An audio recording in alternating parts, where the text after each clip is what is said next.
Hello, everyone. Welcome. This is the Add1 Kickoff Hangout for our 40th Add1. And Benny and I are here to answer your questions about language learning, about Add1, and we're looking forward to jumping right in. Benny, did you want to take a moment to introduce yourself? Yeah, hey everybody, how you doing? I'm Benny from Ireland and I'm currently traveling. You can see Idaho behind me, but obviously since my head gets cut off if I lean back, this is a green screen. So I'm looking forward to answering any of your questions that you got for us today. All right, so we have our first question from Red Velvet, and they're asking how many students have passed through Add1? Do you know this one off the top of your head, Shannon? Because I know I don't have this number in mind. Up to this point, it's been several thousand students who have gone through Add1. So there are quite a few, and that number grows with every challenge. And they also asked another question, which is, how are we matched with a native speaker in our target language? So I'll jump in on that one too. And then Benny, if you have any suggestions, you can add in after. Yeah. So in Add1, we don't actually pair you with a native speaker. We pair you with other learners of the same language. So you're a part of a dream team.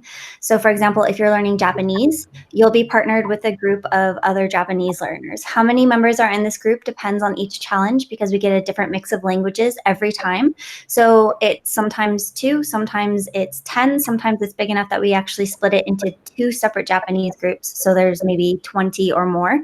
And so you're paired with those. If there are native speakers in the Add1 that you're in, so if there were a native Japanese speaker, we would also put them into the group with you so that you could connect and set up exchanges. So, but as far as the way that Add1 is set up, we don't actually connect you with the native speakers. Now, there are lots of ways that you can connect with native speakers, and we do everything that we can to teach you how to do this. So we tell you where you might find native speakers, how to reach out to them, what to do when you do connect with them, how to set up an exchange or how to set up a lesson.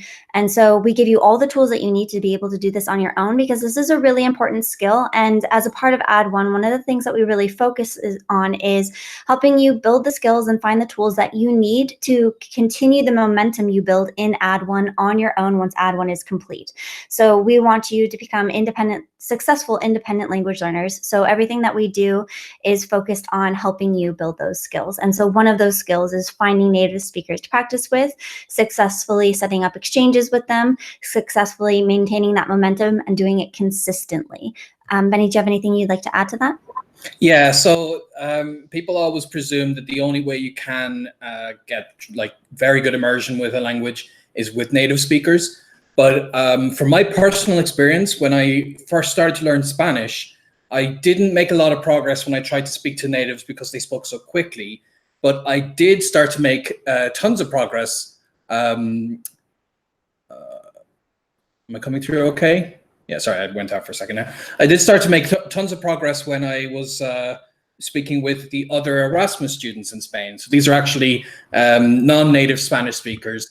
And it's a lot less intimidating. And to be honest, you can feel really dumb when you're trying to speak to a native speaker and they're speaking so fast and all these words they use that you don't know. But when you're with other learners, you could see they're struggling too. And it really helps you with your motivation to see that you're, as a group, learning together. And that's this kind of group mentality of supporting one another. This is really what we wanted to go with for the Add1 challenge. There's like for higher levels, you definitely want to have lots of exposure to native speakers outside of the Add1 challenge. If possible, you should be getting private lessons with a native speaker. But within the Add1 challenge, we are, as a group, learning the language together. Paulette asks, I've heard something about a new Add1 maintenance program for people who are trying to maintain a language that they've already studied. Do you have details about that? For maintenance, there's not an Add1 maintenance program. We have Add1 Advanced, which is the intermediate challenge. So it's a more advanced challenge than the normal Add1. We also have Add1 Polyglot, which is for working on multiple languages, which is in a way a maintenance challenge because you're not trying to aim for something ambitious like a 15-minute conversation in the language. It's more about finding a routine that helps you balance the languages that you've been studying. And so those are the other options we have beyond Add1. To qualify for Add1 Polyglot and Add1 Advanced, you have to have completed at least one Add1 in the past. Paula, I know that you have, but just because Add1 is a pretty unique system, and so there's a learning curve involved in being a part of that system, and so we want you to participate in a normal Add1 so that you can kind of build that routine, build that habit, get that momentum and motivation going, and also learn the system too, so before you go and participate in one of the more advanced challenges. Corey asks, how is Add1 different from books with the missions? So I'm assuming they're talking about language hacking. Benny, do you want to talk about this one? Yeah, so with the language hacking books, that my goal there was really to make it as easy as possible for somebody completely alone to have some kind of materials that would open them up to the philosophies of language hacking and to get them, to encourage them to make mistakes and so on.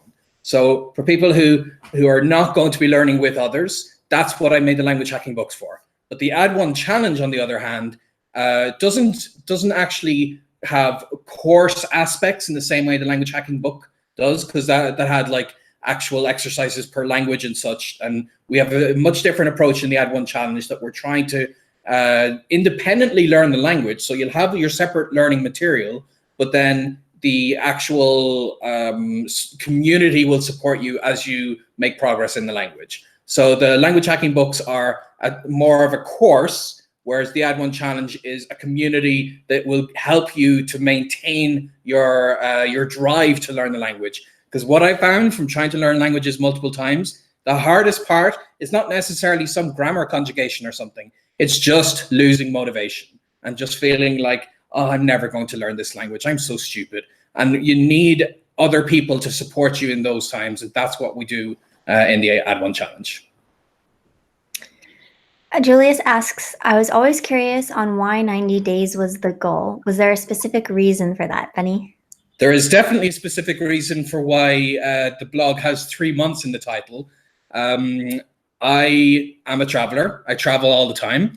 And the tourist visa limit in most countries is 90 days. And that is exactly the only reason why it's 3 months. There's no magic number of this is exactly the amount of time. This is just essentially the time limit that I gave myself. So I found that when Brian adapted that to the Add1 challenge, it's kind of an interesting timeline because it's short enough that you can put a lot of effort into it and make a huge difference in your language learning progress. But it's not a year, which there's just no way you can have a certain level of intensity for an entire year. So I found with my Fluent in 3 months projects over the years that I could stay focused on the one project, make it the absolute priority in my life for those 3 months.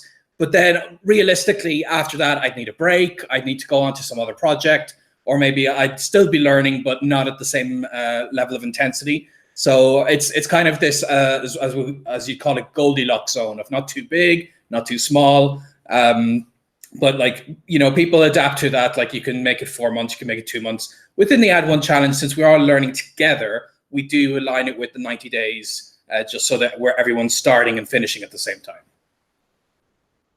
All right, our next question is from Black and Bilingual, and it's, what is Add1 Boost? So Add1 Boost is basically a supplemental optional course that comes packaged with Add1. So it is focused on helping you build a script, and this course actually came out of my experience participating in Add1. I've been doing Add1 for about 2 years. I've done almost every challenge. I've done 7 languages with Add1. And so Add1 Boost came out of my experience doing Add1 and what I did in order to successfully get to that 15-minute conversation at the end of every challenge that I did in languages that were both new to me, languages that I was refreshing, or languages that I was doing as a part of Add1 Advanced or Add1 Polyglot. And so basically what Add1 Boost does is it gives you all of the tools that you need in order to successfully get to that 15-minute conversation. So it teaches you how to do scripting. It teaches you how to look up new phrases. It teaches you how to create me-specific vocabulary. For most languages, you'll have just Add1 Boost, which is a non-language specific course. But for several languages, we have a language-specific version of Add1 Boost. So we have French, Korean, and Spanish, and we're adding more languages. So in the language-specific version, for example, the videos would actually be in the language. So for the French course, the videos would be in French. You'd have additional French audio. Some of the kinds of vocabulary and phrases that you would need are already given in that language. And so that's what Add1 Boost French would be, or Add1 Boost Spanish would be. And so that's what this particular add-on for Add1 is. Fabrice says he wants to know more information about French. So as we mentioned, Add1 is not a language-specific course. So it's not a course that will teach you from A to Z a language. We don't give you lessons in, like, say, Turkish or French or whatever language it is that you're learning. With Add1 Boost, you do have that available to you, but it's kind of a mini course. So it's not going to be like an actual course book or a week-by-week kind of program with an instructor. Instead, it's a framework that you use in order to build up to that 15-minute conversation in your language. And we help you do everything from to get to that point. So helping you find tutors, helping you find exchange partners. You'll meet with your dream team weekly to practice your language. You will have various assignments and mini missions that you complete in order to build the skills that you need in the language to have that 15-minute conversation. Benny, is there anything else that you'd like to add to this one? No, I think that you've covered everything for that. Okay. I think I missed a question earlier. Because Corey asked, oh, here it is. Can you give a quick description of the Add1 process? So the process is, over the 90 days, you will be a part of the Add1 community. So you'll be learning alongside a large group of other language learners. You'll have a dream team that you're a part of where you get to meet up with once a week to practice your language. You'll get various assignments, various mini missions, other little fun tasks that you get to do, again, to help you build skills in your language and get to that 15-minute conversation. You're required to complete 5 videos as part of the challenge or application video, day 0, day 30, day 60, and day 90 videos. And these are basically to document your progress over the challenge. There are other things that you get to do. Benny and I do live Q&As to answer your questions. I am your head coach in Add1, so I'm available to you during the duration of the challenge to talk to one-on-one. I join dream team meetings. I host Q&As where you're actually invited onto the call with me, and then we get to chat face-to-face. There are all sorts of different things that are kind of built into this Add1 system. So that's an overview of what happens during an Add1. All right, so Michael asks, how would you recommend I combine my FI3M premium membership with the Add1 program? Benny? Yeah, so the anytime I've tried to produce something, I've always tried to make it for a particular purpose. So not necessarily that you have to have the language hacking books if you're doing the Add1 challenge, or you have to have my Why French is Easy if you're doing the Add1 challenge for French. So when I made FI3M Premium, this for me was a collection of many different tips for learning a language. So it's not quite the same as the language hacking book, which is a course for a specific language. It's not quite the same as the Add1 challenge, which is a community of people supporting one another. It's tips for how you learn languages. So how you combine it is essentially you'll use those tips as best as you possibly can, but then you'll be within the Add1 community following what the Add1 community does. So it's not necessarily that they would interact in any way. There's just, if you happen to know these language learning tips, you have an advantage that you can, you might know some shortcuts and such. But then again, within the Add1 challenge, we will share those shortcuts with you. If you ask a question, if it comes up, you'll see other people talk about them. A lot of people in the Add1 challenge are very, very aware of the process I have of learning languages, and it's discussed very often within it. So you, having gotten the FI3M Premium, you'll know these things ahead of time, and that's kind of how they would interact with each other. All right, Julietta asks, how do you know whether you have reached an A1 or B1 level in a language, and what do those terms mean? Instead of answering that question here, I'm actually going to, I see Kittichai's in the chat, and he's one of our amazing FI3M team members. I wrote a post on what A1, B1 means on the Fluent in 3 Months blog. These are CEFR levels. So Kidichai, if you are able, would you find the link to that blog post and share it in the chat for Julietta? This includes information on what defines each of those levels, where these levels come from, and how you can test yourself to find out what level you are. Willen Smith says, I'm in a C40. Can you explain exactly what a dream team is and what its purpose is and how it's beneficial? So I've kind of answered this before, but a dream team is basically a group of people who are learning the same language. So you would be in a French dream team if you're learning French. And the purpose of these groups is to practice French together. So what you'll do at the beginning of the challenge is you'll set up a time when you can meet each week, and you'll attend these meetings. They tend to last about an hour. You pick a topic. We have a guide that includes suggestions for topics so that you don't have to come up with this on your own. But we find that the more personalized you make your learning experience, the more relevant it's going to be for you and the better it's going to stick. So as a group, deciding on the topics that are most relevant for the people who make up the group tends to be best, but we do have kind of a curriculum that you could follow for suggested topics. So some groups have done everything from pulling up Google Maps and strolling the streets of Japan, talking about what they're seeing, giving one another directions to follow. Other groups, they talk about their work, their hobbies. Some groups do, it depends on the groups. There's all sorts of different things that you can do. And basically, you just use that time to practice. Now, why is practicing with other learners a good thing? Because they're going through the same process as you, so they understand, whereas someone who's a native speaker might not necessarily understand the learning process. So when you ask questions, they're going to be, well, that's just the way that it is. But if you ask that question of someone who's learning the language, who's maybe a little bit of a level above you, because these groups are mixed levels, so they may know the answer because they've already kind of gone through that material, and so they may be able to provide you with the why. Also, for people who are at the more advanced level, whenever you teach in a language, it actually helps you better instill the material that you're learning, because when you have to take the time to explain it, you actually have to be able to understand what it is that you're explaining in order to explain it. And so this really helps you kind of grasp the material that you're learning and make it your own. And then, of course, the people who are at the lower levels in the language in the group benefit from the experience and knowledge of the more advanced learners in the group. Benny, is there anything you'd like to add to this? No, I think you've covered it in depth for that question. Okay. And I was just seeing in the comments here, Julius was asking about do we know a way he can officially take an exam to be legally certified fluent in the language? And I asked him a follow-up question, which language? And he said French. So as Shannon said before, you can go to the link that actually Corey's shared it for us here. Thank you, Corey. That'll explain what these levels are.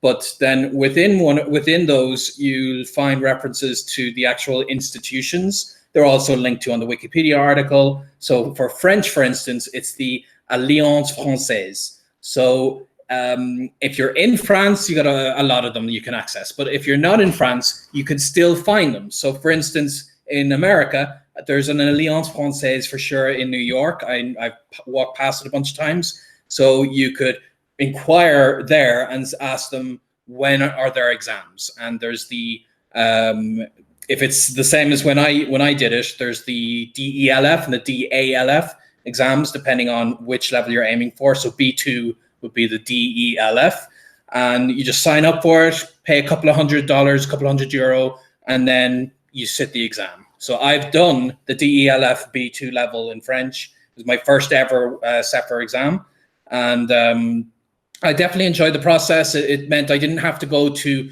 formal courses, which worked very well for me. So I could combine it with the likes of something like the Add1 challenge and self-learning, that I'm doing all of this work myself. I'm not going to like general group classes with a teacher teaching me with a bunch of other people around me, but I can still sit the exam and get the certificate. So wherever you are, look for the Alliance Française, and there's an equivalent in other languages. For German, it's the Goethe Institute. For Spanish, it's the Instituto Cervantes, and so on. There's multiple versions, and I highly recommend it, not just to have the certification, because I've never needed to have these language certifications. For me, they've been more a milestone that have forced me to actually have a truly professional level at the level I'm aiming to have in that language, because it's very easy to think, you know, my language level is probably here. But unless somebody who's not biased is actually testing you on that, you'll never truly know. So that's the reason that I've definitely enjoyed sitting these exams, especially because it's only a couple of €100, a couple of $100, which for the likes of the level of professionalism for this certificate is really a good investment of money. It's not like going to a university course, spending thousands and thousands to sit through something for months. So I can definitely recommend that. All right, Corey asked, can you give an example of the fun mini missions? So there are several that you'll do throughout the challenge. Off the top of my head, some of the ones that we've assigned include finding music in your target language. So basically you share music that you enjoy in the language that you're learning, or you can share music that you enjoy in other languages for members of the group who are learning those languages.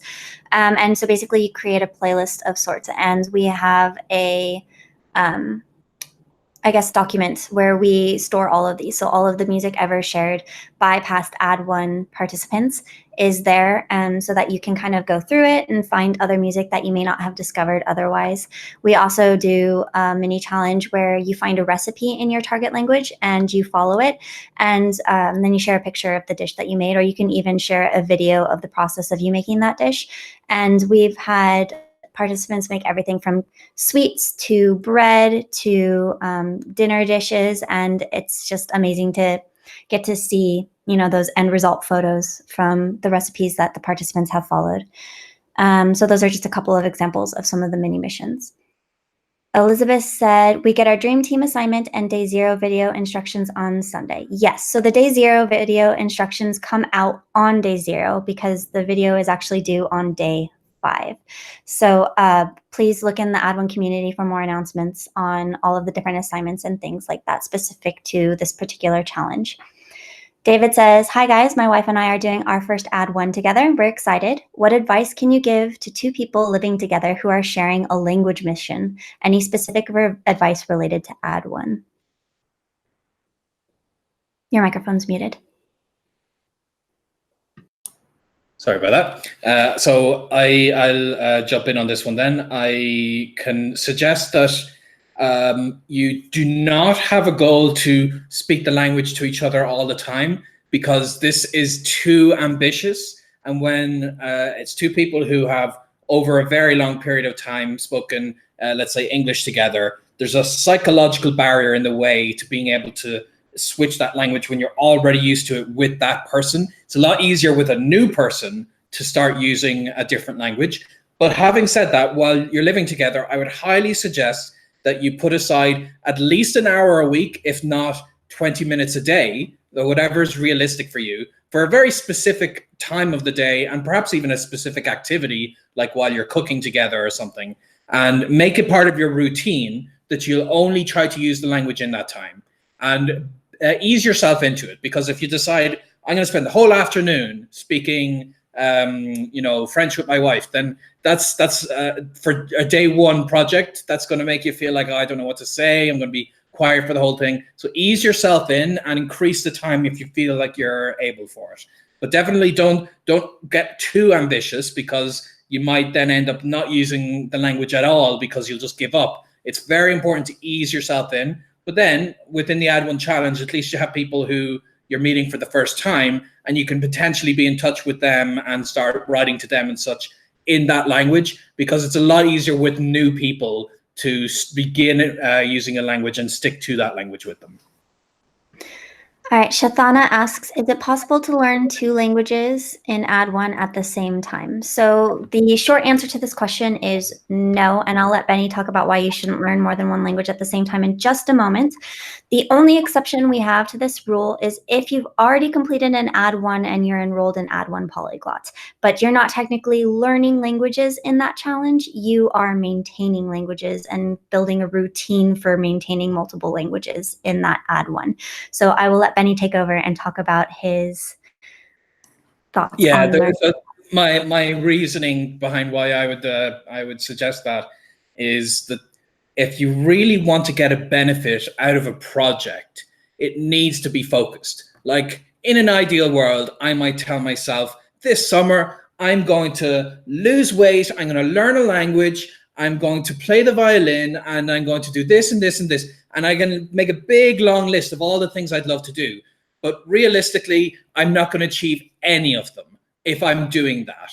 So when it comes to projects, the best way you can have success in any kind of project is to be focused, to have one goal and make that the priority for the next months. So with language learning, there's an issue of potentially the two languages bleeding into one another. And if you want to speak multiple languages, it's much better if you're focused on just the one language, you get it to as high a level as you can, and then you take a break from that language and you start focusing entirely on a different language and getting that up. And that's how I've ultimately become a polyglot. How many people have is by focusing on one language at a time. I know you might feel like, oh, but I want to speak both this and this. But if you put the effort into two languages at once, especially as a beginner, then you won't have as much to show for it after the 3 months if you had just focused on one language and then focused on the other.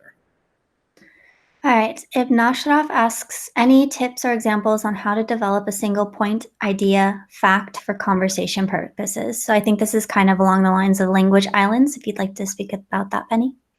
How to develop a single idea for conversation purposes. What do you mean on language islands? So the idea of scripting and becoming an expert in one particular topic before building your next island in another topic. Yes. Okay. So the idea here is that if you're considering getting into speaking a language, you might think there's just so many things that I could potentially talk about, and it can feel intimidating because if somebody asks you, about your childhood, or they ask you what your favorite TV show is, then you could feel like you're pulled in so many different directions and there's so many words that you have to learn.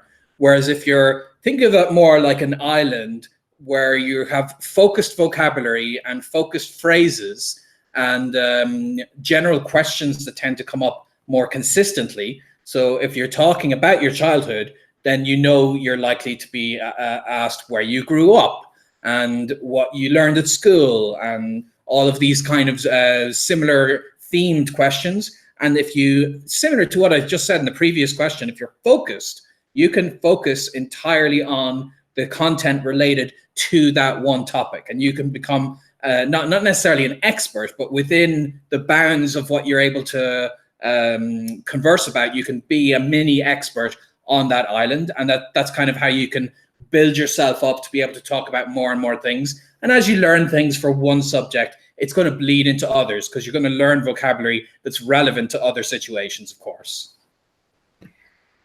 All right. Jason asks, what's the difference between Add1 and Fluent in 3 months premium?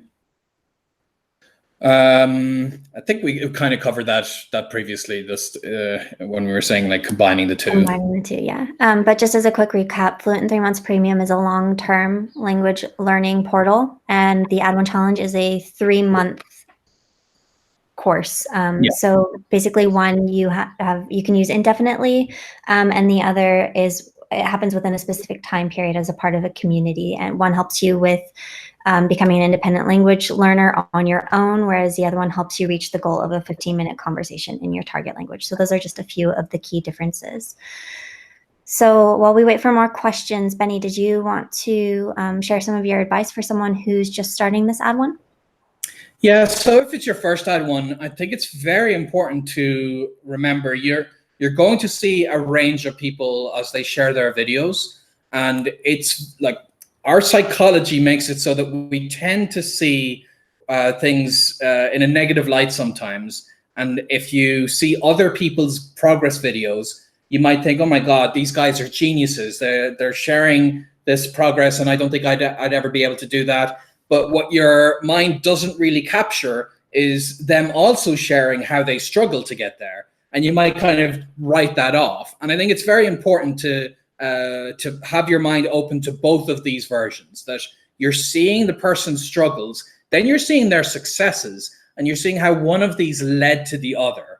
So I think it's very important to do that, because otherwise, if you just see the final videos people produce, that wouldn't make the Add1 challenge very beneficial to you, because it's like you're getting a filtered view of something that might not give you that much motivation. But by seeing people as they share, oh, I tried to record this video and I just felt too embarrassed to do it, and then they record it an hour later and it looks great, that I think it's important to see them say the thing before, because this really shows the human side.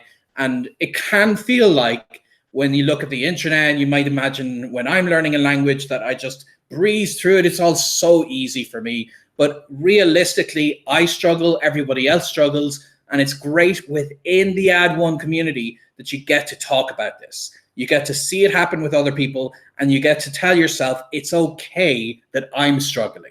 And that way you can share your own successes with others ultimately. Breakthrough in English asks, do you have any suggestions for practicing speaking on your own when you don't have access to language partners or native speakers? So this is one of my favorites, because I'm extremely introverted. And so I prefer that most of my speaking practice happens on my own as opposed to with language partners.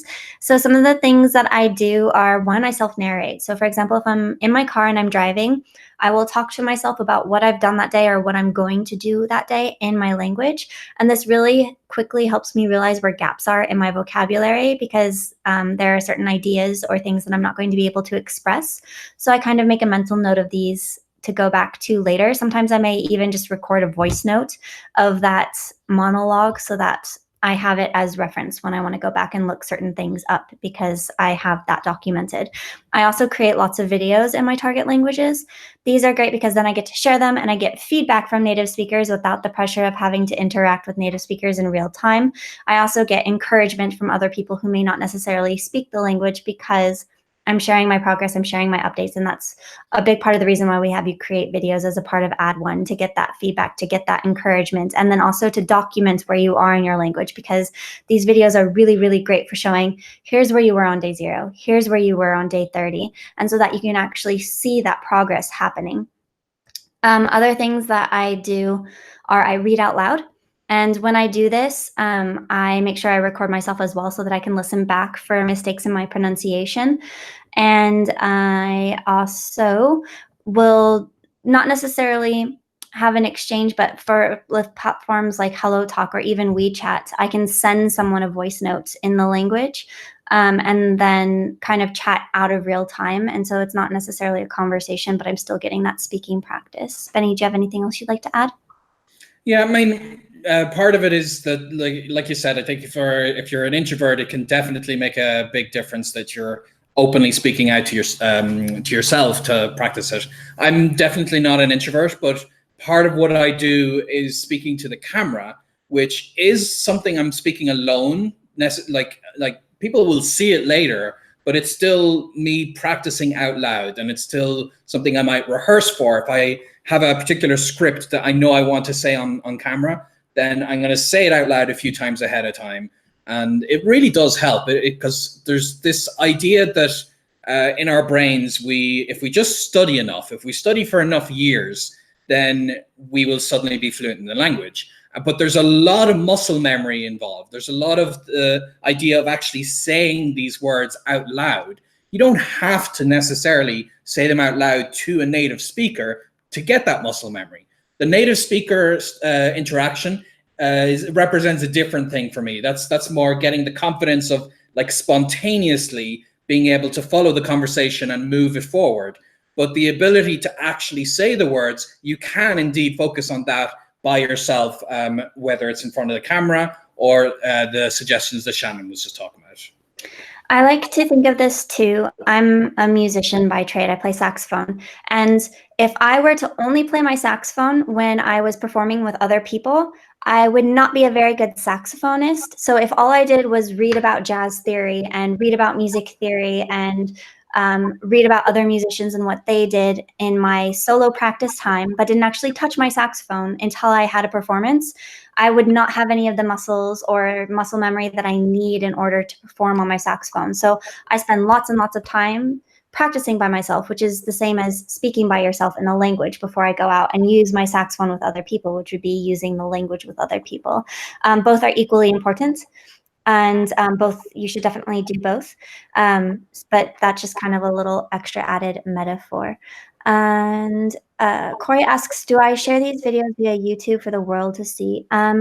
I do share a lot of my videos on YouTube publicly, especially my Add1 videos, but I do also sometimes create videos on Instagram, which is probably seen by fewer people, and I don't necessarily share my Instagram posts outside of Instagram, whereas YouTube, I share my YouTube videos outside of, like, I share the links to my YouTube videos on other platforms and in other places, and then also with the Add1 community.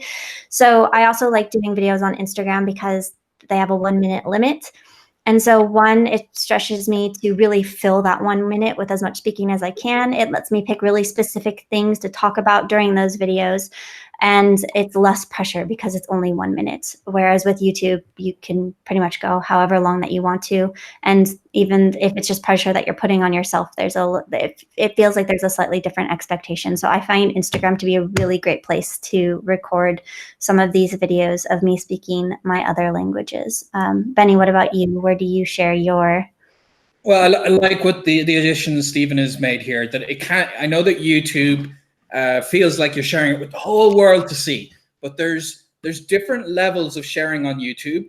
So when I publish a video on my YouTube channel and you're subscribed to my YouTube channel, you'll see that, and maybe if it does very well, it'll be shared on the homepage with people who don't even know who I am. It can go viral, all these things. But there's also, like Stephen says, the option to use unlisted. So unlisted means that it's available for people, but only if they have that link. So they will not see it if they type into the search bar on YouTube. They type your name, if they type exactly the words you use in your title, they will not find this video if you show it as unlisted. So if you're worried about the whole world seeing it, like, you've seen YouTube links, like the link for this live stream, for instance, it's just a bunch of random characters. So nobody can randomly enter that. You can only get to the link if you have it. This video, you guys would have known about it because I linked to it on the email list, or you're subscribed to this channel, or you saw Shannon shared within the Add1 community. But in general, you will share videos with just who you want them to be seen by. So within the Add1 challenge, if you share it on YouTube, only those who have that link will see it. All right, Fatin asks, is Add1 available for any language? My target language is Czech. So yes, Add1 is not a language-specific course. So by that nature, it supports every language. So if you're learning Czech, if you're learning Turkish, if you're learning Breton, if you're learning Cornish, it doesn't matter. Add1, it basically provides you with the structure that you need in order to learn these languages. So yes, it supports Czech, it supports every language. And we have a couple questions from learners who want to learn more than one language, and they're asking if that's possible. So did you want to take a moment to answer kind of those questions as a group, Benny? Yeah, so for instance, W Juice says he wants to learn French, Italian, and German in future. Is it possible? It's absolutely possible. Like, when I started my language learning journey, I was inspired by a polyglot. I saw him speak in multiple languages, and it can seem super intimidating. It's like being an expert in any kind of field, and even like Shannon said, like being a saxophone player. You can see somebody who has reached that level of expertise that they can play it on stage, but they got there through lots of practice. So you can be good at that. You can be good at languages. You can be good at multiple languages, but each one requires an intensive learning period. So I've personally learned French, Italian, and German, but I spent the time just learning French. And that was the only thing I cared about, my main project. Spent the time just learning Italian at a completely different period. Spent the time just learning German. So you can speak those three languages, but it has to be a very long-term project, not something that you're going to cram into a few months. You can, in a few months, get your level for one of those languages to go up a few notches, but then you will have to come back to it. And like Shannon said, she's constantly practicing the saxophone. You have to constantly be coming back to your languages to maintain them and to push them up a level. but it gets harder with more languages because you have more work to juggle. But you can do it. It just has to be a very long-term project with a lot of intensity on specific languages. So there's a couple comments I'm seeing here from W. Just about quitting chess for languages. So I just wanted to make a quick comment on this from a couple different points. So the first is that in Add1, we talk about how you need to balance your language learning. So this means that over the 90 days, especially with an intensive language mission or an intensive project like language learning, you don't want to sacrifice fun. So you still need to find a balance between doing like the more serious study tasks and doing tasks that you enjoy. So this may be for some people listening to music in the language. It may be watching movies in the language. For me, it's playing video games in the language. Now, I could give up playing video games to study languages more seriously and more often, but video games are what I like to do to relax. So rather than giving up time with languages or giving up video games, what I've done is combine them. So I will play the video games in the languages that I'm learning. So when I was doing my Japanese Add1, I was playing Ni no Kuni in Japanese I had French subtitles and Japanese audio. And so I was actually getting to practice 2 languages while playing video games. I'm currently playing Assassin's Creed in French and Skyrim in Chinese. So I'm still getting language practice. I'm still getting to play my games. So with something like chess, it could be the same thing. If chess is something that you enjoy, you may not necessarily, pursue to as high a degree the study of chess, but that doesn't mean you need to give up chess, because even some more passive playing is still playing, and you're still kind of keeping up that skill. So maybe when you're learning whichever language it is that you want to learn, you can find tutorials or videos about chess in that language. And then that way you're getting to do both, and you don't have to sacrifice one for the other. And I do this with a variety of things, and Benny has too. Benny's done dancing lessons in languages. I do martial arts in languages. I do games in languages. I read in languages. I mean, those are the biggest hobbies for me. So those are the things that if I'm spending time doing them, I'm going to make the most of the time with them. And so doing them in other languages makes a lot of sense. Even if it's just finding YouTube videos or finding an article and spending some time with it, it's still exposure to both things. And then by doing that, because it's an activity that you enjoy, you're adding some fun into your language learning routine, which helps you prevent burnout, which is really important, especially during a mission like Add1. Benny, would you like to add anything? Yeah, I mean, I happen to have some interest in chess myself, and I know that, for instance, Twitch, which I've used for live streaming video games, has a whole section on chess. And Twitch is an international live streaming service, so there are people who are playing chess and describing what they're doing and the logic behind the moves that they're making and all these things. They're talking about it in these other languages. And then there's loads of online forums. Chess.com is one of the bigger ones that you'll come across, and that does have other language options. And if you go there, you'll be able to find many communities who are using and learning through Spanish and so on. You just have to join them. It's a little advanced because pretty much everybody there is a native speaker, but at least to start off with, you can get the exposure to the language. And you can look up articles like if you look up the Wikipedia article on chess, for instance, and you look on the left, you'll see all the translations, and you can see to click through and maybe compare them. It's not a word for word translation, but you'll see generally which words correspond, and you can learn what a bishop is, what a rook is, and so on. So loads of options if you've got a particular interest in the language. Elizabeth has a question about listening comprehension. She says that she's so new to the language that she just hears sounds and not words. So what would your tips be for improving listening comprehension, especially at the beginning where everything is just noise?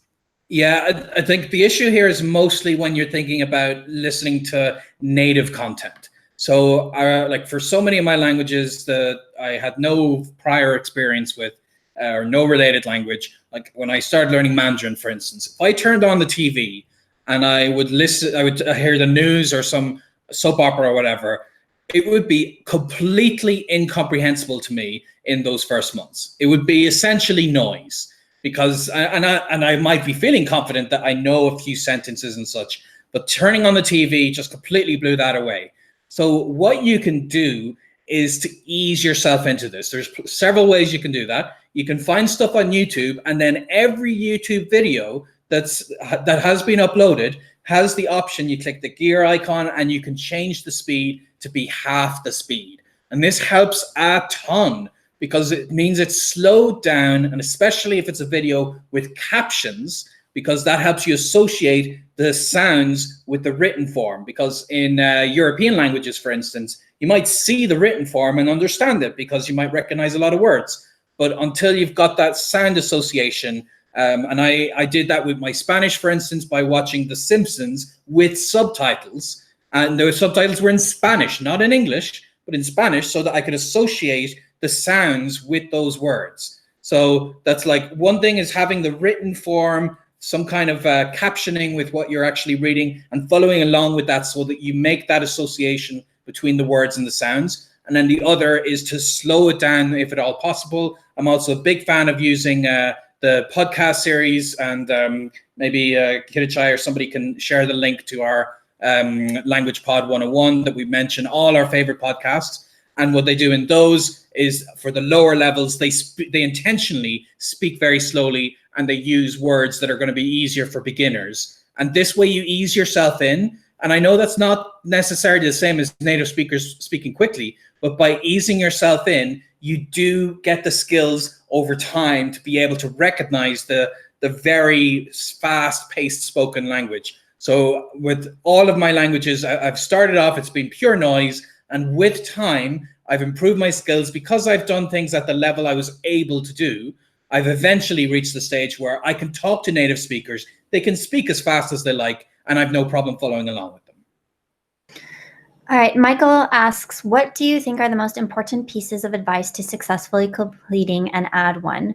So my advice would be to stick to your daily study goal. This is a commitment you make at the beginning of the challenge for how much you're going to study during the duration of the challenge, to complete all the assignments, all of the mini missions, and to meet up with your dream team for that practice regularly. I would also recommend finding a tutor or exchange partner. They'll be the person that you'll want to record your day 90 video with.